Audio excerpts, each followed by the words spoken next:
F1 testing, Day 2. Charles Leclerc fastest for Ferrari as Red Bull lose time after gearbox issue. Charles Leclerc fastest for Ferrari ahead of Pierre Gasly's AlphaTauri and the McLaren of Daniel Ricciardo in third.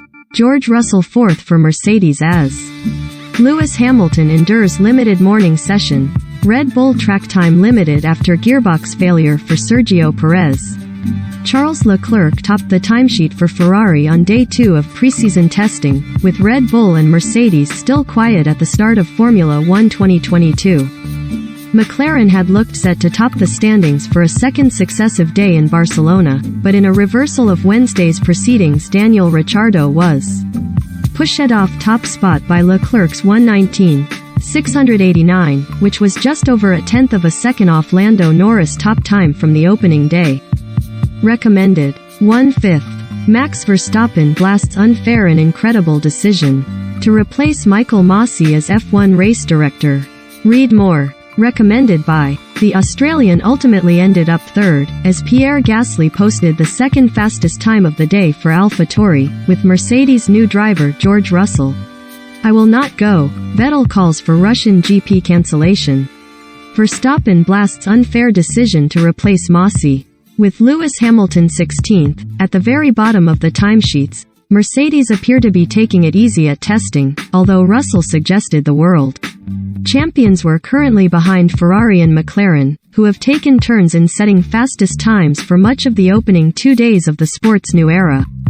Some teams, a red team and an orange team in particular, look very, very competitive, said Russell. Mercedes are certainly not ahead, pretty sure of that.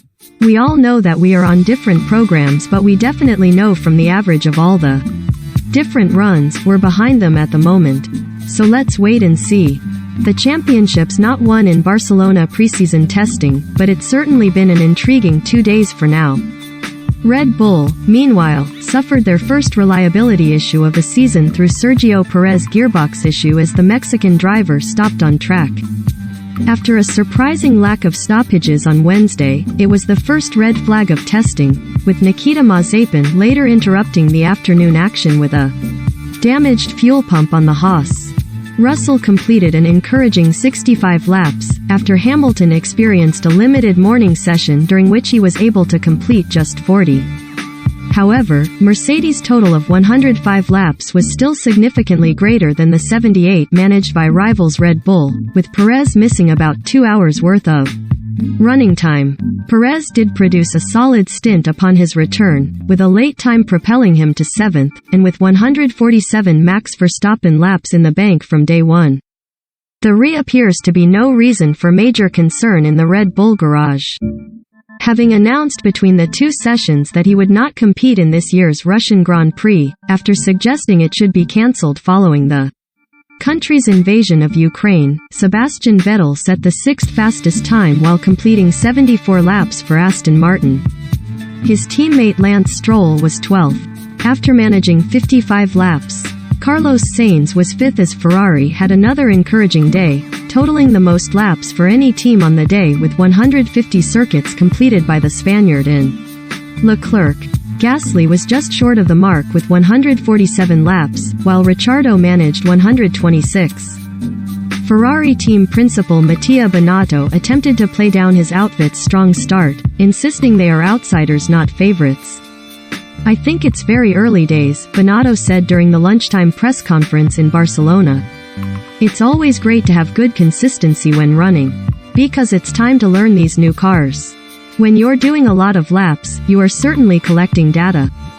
So far I am pleased by the fact that yesterday we did many laps, and this morning too. Which is important. Regarding the pace, it's very early to judge. What I can see is that we are all very close, which was one of the objectives of the new. Despite Mazepin's stop on track, there were encouraging signs for Haas as the Russian driver moved up to 8th late in the day, while Alfa Romeo also showed signs of improvement as Chinese rookie Guan Yu Zhou completed 71 laps in the afternoon session. Williams completed a solid day with Alex Albon and Nicholas Latifi combining for 108 laps and finishing 9th and 11th, respectively, while Esteban Ocon was 14th after completing 125 laps as the sole Alpine driver.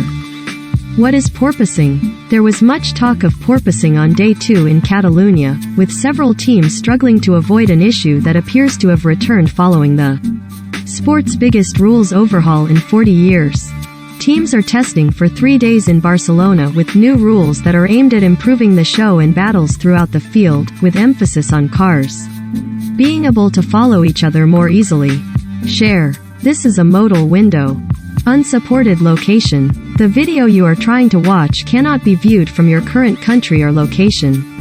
Porpoising. A violent bouncing of the suspension at high speeds caused by aerodynamics, which recreates a similar motion to that of a porpoise swimming, was understood to be one of the factors that limited Hamilton to just 40 laps in the morning session.